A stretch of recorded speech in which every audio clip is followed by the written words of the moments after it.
questions 42 and 43 want us to simplify, and then if any rational exponents appear after simplifying, to write our answer in radical notation. So they're starting out in radical notation. I'm going to convert it to a rational exponent or a fractional exponent. So saying the fifth root is the same thing as saying the 1/5 power.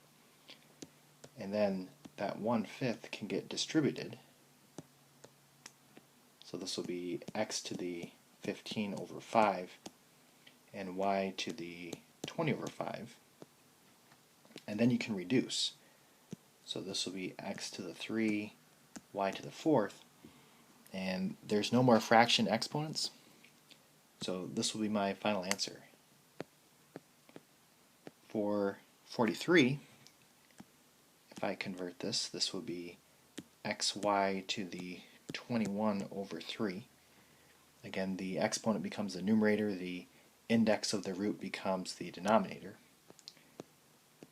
So that's going to reduce to 7. So this is okay.